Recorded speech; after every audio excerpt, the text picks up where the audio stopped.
하나님은 하늘을 펴시고 땅에 터를 세우시며 사람의 심령을 주관하시는 분이십니다. 오늘 본문 말씀 1절에 그렇게 나와 있습니다. 12장은 이렇게 시작하죠. 이스라엘에 관한 여호와의 경고의 말씀이라 라고 하면서 바로 1절의 말씀에 여호와 곧 하늘을 펴시며 땅에 터를 세우시며 사람 안에 심령을 지으시니가 이르시되, 하나님의 절대적인 주권, 하나님의 놀라운 통치를 1절이 선포하고 있습니다. 그러면서 이제 회복에 대한 말씀, 오늘 본문에는 이제 이스라엘, 예루살렘, 유다, 이제 이런 용어들이 조금은 혼란하게 쓰여 있는 것 같습니다. 정확하게 이 세 개가 다 그냥 하나를 지칭한다라고 하면 조금 편할 듯한데요.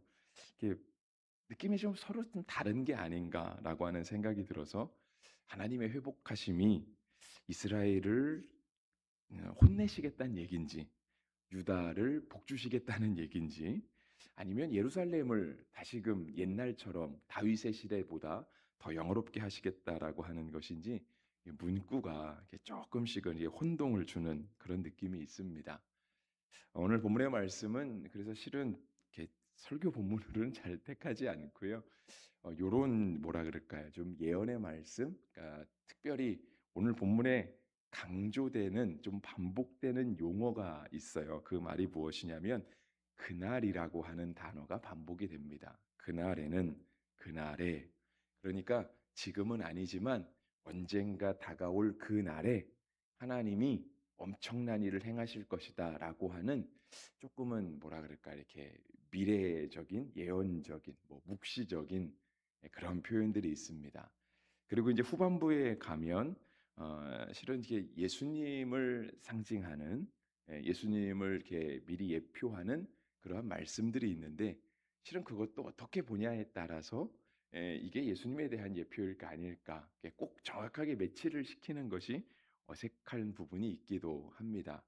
그러니까 이제 뒷부분에 보면 특히 이제 11절 같은 거죠. 그날에 예루살렘에 큰 애통이 있으리니라고 하면서, 뭐온 땅 족속이 따로 애통하고 다윗의 족속이 따로 애통하고 그 아내들이 따로 애통하고 레위 족속과 그 아내들과 시므이 족속과 그 아내들과 모든 민족이 다 애통하게 될 것이다라고 하는 이러한 말씀은, 실은 이제 예수님이 십자가에 달려 돌아가시게 된 그 모습, 그러니까 예수님이 메시아가 죽게 되었다라고 하는 그 모습 가운데 애통하는 것일 수도 있고요. 또 예수님의 어떤 구원의 은총 가운데 사람들이 그 놀라운 은혜를 깨닫고 하나님 앞에 자복하며 회개하며 애통하는 날이 올 것이다. 그래서 좋은 의미로 보면 예수님의 말씀처럼 애통하는 자가 복이 있다라고 하는 그러한 애통으로도 볼 수 있습니다. 그래서 이제 예언서에 있는 이런 스가랴의 말씀, 특히 이제 후반부 쪽으로 갈수록, 물론 앞에 환상적인 부분도 그랬지만 조금 이렇게 잘 읽어내기가 어려운 부분이 있고요. 또 섣불리 이건 이거다라고 말하기가 어려운 부분이 있습니다. 하지만 이 모든 일을 행하시는 분이 과연 누구시냐라고 하는 거죠.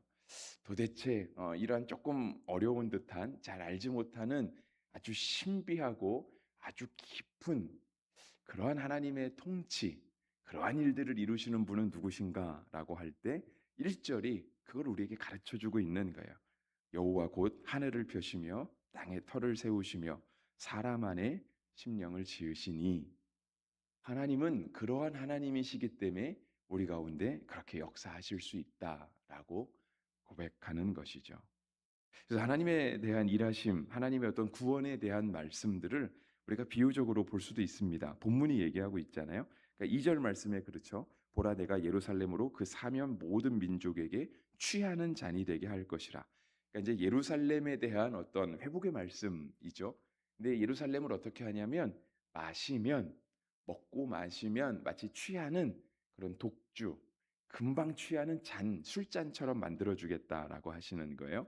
그래서 유다를 어 여기서 이제 취하는, 가지려고 하는 사람들, 그러니까 유다를 이렇게 내가 점령하겠다, 유다를 내가 먹어버리고 말겠다라고 하는 사람들은 도리어 그 유다를 정복하려고 하는, 그러니까 유다를 지배하려고 하는 그 욕심 가운데 도리어 그들이 마치 술 취한 사람처럼 무기력하게 될 것이다, 제정신이 아니게 될 것이다라고 말하는 거죠. 그리고 3절에는 그날에는 내가 예루살렘을 모든 민족에게 무거운 돌이 되게 하리니. 그러니까 예루살렘을 굉장히 큰, 그러니까 바위, 암석, 예, 그런 것과 같게 하겠다라고 하는 거예요. 여러분, 사람이 굉장히 많은 기술과 힘을 가진 것 같지만 실은 우리 뒤에 있는 뒷산 하나 옮기는 것도 쉬운 일은 아닙니다. 그나마 흙으로 된 산이라면 중장비 여러 대가 붙어 갖고 아주 오랜 시간 하나하나 퍼 나르면 나를 수도 있다 하겠지만, 만약에 우리 뒤에 있는 뒷산이 바위산이다라고 하면 사람이 뭐 엄청난 기술과 뭐 굉장한 기계를 가진 것 같아도 그거 하나 옮기는 게 눈 깜짝할 새 되지 않는 것이거든요. 근데 하나님께서 예루살렘을 향해서 "내가 무거운 돌이 되겠다. 암석 같은 바위가 되게 하겠다." 그래서 만약에 누가 예루살렘을 들어서 그것을 가지려고 하는 사람들이 있다면 도리어 예루살렘이라고 하는 커다란 바위, 그 암석 가운데 상하는 자, 그 바위 때문에 상하는 자가 될 것이다라고 하는 거예요. 그래서 3절 끝에는 그죠. 천하 만국이 그것을 치려고 모이리라.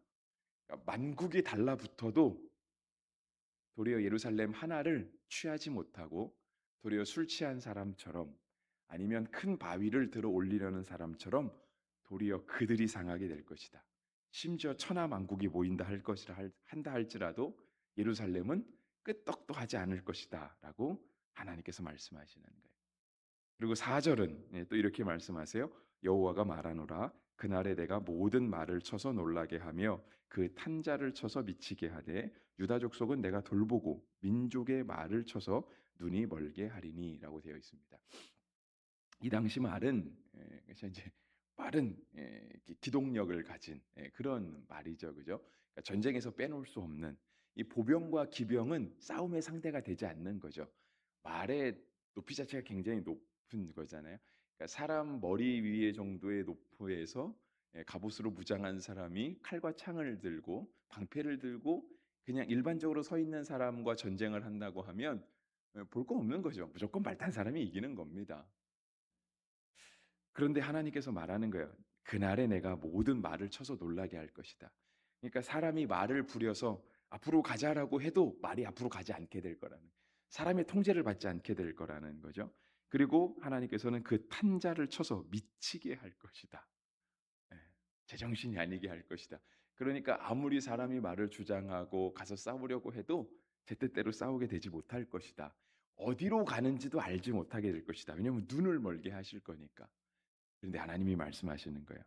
4절 중간에서 끄트머리 보면 이렇게 있잖아요. "유다 족속은 내가 돌볼 것이다." 많은 사람들이 유다, 예루살렘, 이스라엘을 치려고 오려고 할 때 하나님께서 보호하시겠다라고 하는, 도리어 예루살렘을 치려는 사람, 유다 족속을 치려는 사람 마치 술 취한 것 같을 것이다. 눈이 먼 게 된 사람 같을 것이다. 도리어 그들이 예루살렘을 옮기려다, 그들을 먹어버리려다 도리어 그들이 그 큰 바위에 상하게 될 것이다 말하게 된다는 거예요. 하나님의 보호하시는 은혜가, 하나님이 하늘을 펴시고 땅에 터를 세우시기 때문에 천하 만국이 몰려든다 할지라도 하나님이 보호하시는 예루살렘 유다 왕국은 안전하게 될 것이다라고 말하는 거예요. 그래서 우리가 5절 말씀은 같이 한번 읽어보면 좋겠습니다. 5절입니다. 유다의 우두머리들이 마음속에 이르기를 예루살렘 주민이 그들의 하나님 만군의 여호와로 말미암아 힘을 얻었다 할지라. 아멘. 여러분 모두의 고백이 되기를 바랍니다. 우리가 다 하나님 앞에 이렇게 고백하는 거예요. 세상 사람들을 향해서도 고백하는 거죠. 내가 만군의 하나님 여호와로 말미암아 힘을 얻었다 할지라. 여러분 우리가 뭐 대단한 게 있는 건 아니잖아요. 여러분 뭐 예루살렘은 대단했습니까? 예루살렘은 그냥 누가 쳐들어오면 맨날 뺏기고 가서 조공 바치고 포로로 잡혀가고 그런 나라, 아주 약소국, 정말 위에 강대국 아시리아, 바벨론, 페르시아, 밑에 애굽이라고 하는 강대국, 거기에 껴서 맨날 여기가 때리면 여기서 맞고 저기 가서 도와달라고 하고 저기가 때리면 그것 맞고 또 여기 가서 도와달라고 하고, 그러한 나라가 예루살렘, 유다, 이스라엘과 같은 나라였던 거예요. 그런데 그 사람들이 뭐라고 얘기하냐면 내가 판단을 잘해서, 내가 편을 잘 택해서, 아 지금은 애굽이 더 센 것 같아. 그러니까 우리 가서 애굽에 가서 붙어야 돼. 애굽에 붙으면 애굽이 우리를 살려줄 거야. 아니면 지금은 바벨론이 최고 같아. 애굽은 이제 지는 해야. 이제 더 이상 애굽의 미련을 갖는 건 어리석은 거야. 빨리 가서 바벨론에게 가서 붙어서 우리를 살려달라고 얘기해야 돼. 그렇게 말하게 되지 않을 거라는 거예요. 뭐라고 말하게 된다고요? 예, 유다 우두머리들이 마음속에 이르기를 예루살렘 주민이 그들의 하나님 만군의 여호와로 말미암아 힘을 얻었다 할지라. 예, 우리의 힘과 능력은 예, 만군의 하나님 여호와. 1절의 말씀을 보시면 곧 하늘을 펴시고 땅에 터를 세우시며 사람의 심령을 주관하시는 그 여호와 하나님밖에 없다라고 말하게 될 거라는. 우리도 마찬가지예요. 우리도 하나님밖에 없구나. 6절 말씀은 이렇게 얘기하죠. 이제 6절 말씀 제가 이제 끝절 말씀을 보려고 하는데요. 그냥 6절 끝에만 보겠습니다. 끝에 이제 거의 한 줄 정도를 보시면 예루살렘 사람들은 다시 그 본 곳 예루살렘에 살게 되리라 했습니다. 그러니까 예루살렘 사람들이 예루살렘에 사는 건 당연한 거죠. 그러니까 예루살렘 사람 아니겠습니까? 예, 우리 부산 사람이잖아요. 부산에 사는 게 당연한 거예요. 대한민국 사람이잖아요. 대한민국 사는 게 당연한 겁니다. 예루살렘 사람들은 다시 예루살렘에 살게 될 것이다. 하나님의 회복하신 은혜가 너무 당연하게 있을 것이다라고 하는 거예요. 아, 저는 이제 우리가 어저께 새생명 축제 했지 않습니까? 어저께 온 사람들 어, 아마 영상을 보고 계신 분은 없지 않을까 하는 생각이 드는데요. 뭐 보셔도 상관없습니다. 제가 뭐라고 하려는 것이 아니고요. 그분들을 아직 예수 안 믿는다고 해도 그 사람들이 원래 살 곳은 어딜까요? 하나님 품이지 않습니까? 아직 믿지 않는다 할지라도 그들이 원래 돌아갈 곳은 하나님 나라죠.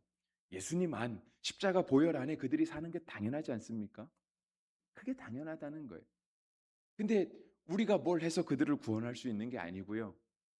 그들이 뭐 대단해 갖고 내가 그래도 교회 한번 왔으니까 대단할 그게 아니라 하나님의 주권하신 그 하나님의 은혜, 하나님의 구원하신 은혜, 하나님의 이끄시는 은혜가 있어야만 유다도 보호되고 예루살렘도 보호되듯이 교회에 처음 온 사람이나 오랜만에 다시 온 사람이나 심지어 마음이 아직 잘 녹아지지 않아서 풀어지지 않아서 오지 않은 분들까지도 다시 하나님의 품에 돌아오게 되는 은혜가 있게 될 거다라고 하는 거죠. 물론 우리에게도 마찬가지입니다. 우리는 그죠? 행사를 준비한 사람, 요즘 축제를 준비한 사람이잖아요. 우리는 다시 어디로 돌아와야 될까요? 우리 이제 일 끝났으니까 할 일 다 했다. 이제는 조금 쉬고 우리도 다시 원래 자리로 돌아와야 되는.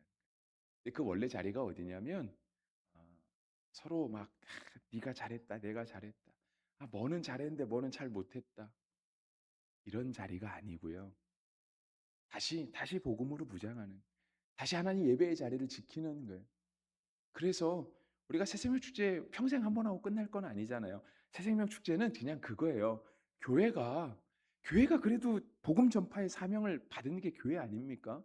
그게 1년이 됐던 2년이 됐던 그래도 한 번은 우리가 온 마음을 들여서 전도하는 날은 한 번 삼아야 되잖아요. 그러니까 근데 그날이 그냥 새생명 축제인 거고요. 우리는 때를 얻든지 못 얻든지 오늘이 새생명 축제가 아니어도 우리가 복음은 전하며 살아야 되는 거죠. 우리가 그 자리에 다시 가야 되는 거예요.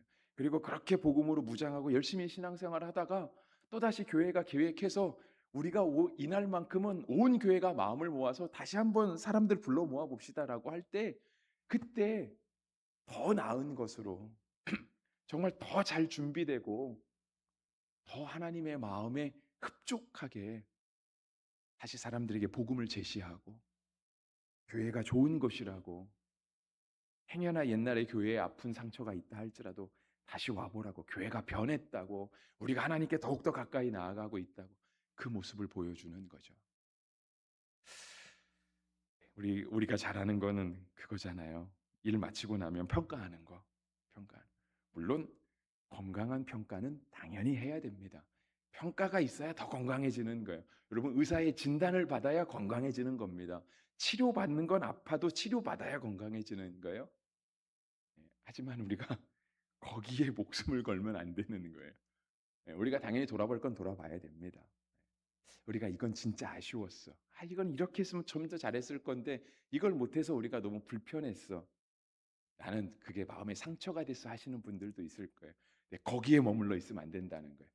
예, 정말 우리가 복음 전파에 미쳐 있어서 복음 전파가 정말 우리의 모든 목적이어서 그것 때문에라고 했다면 난 이제 그것 때문에 상처받아 갖고 나는 교회 일에 손 놓을 거야. 이러시면 안 되는 거예요. 별 차이 없는 거죠. 아, 제가 너무 어저께 일을 가지고 많이 말씀드리는 것 같은데요. 우리 7절 말씀으로 넘어가겠습니다. 7절 말씀까지만 하고 설교 마쳐도 될 것 같습니다. 7절에 이렇게 말씀하시죠. 여호와가 먼저 유다 장막을 구원하리니 이는 다윗의 집의 영광과 예루살렘 주민의 영광이 유다보다 더하지 못하게 하려 함이니라. 하나님의 회복의 말씀이 계속 이어지는 거예요. 근데 이제 하나님께서 말씀하신 여호와가 먼저 유다 장막을 구원하게 될 것이다. 하나님께서 이제 유다 장막을 다시 일으키시겠다.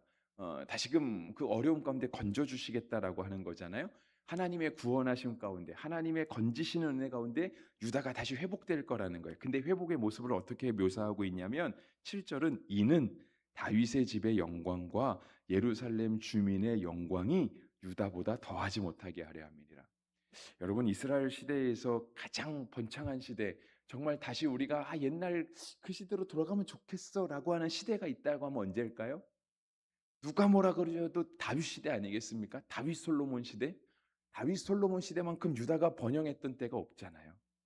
그런데 여호와가 먼저 유다 장막을 구원하리니 하나님이 유다 장막을 구원하실 때는 어떻게 하냐면 다윗의 집의 영광보다 더 크고 더 찬란하게 구원하시겠다는 거예요.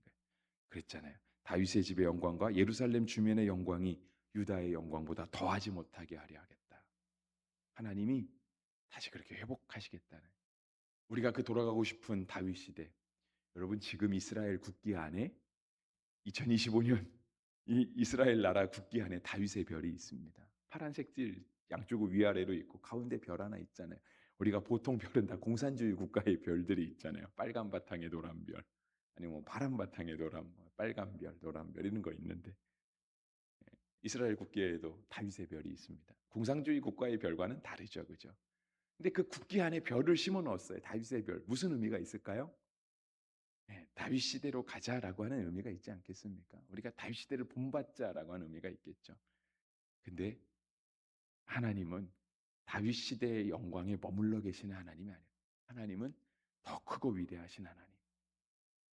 다윗의 영광과 좋게 비교할 수 없게 하시는 하나님.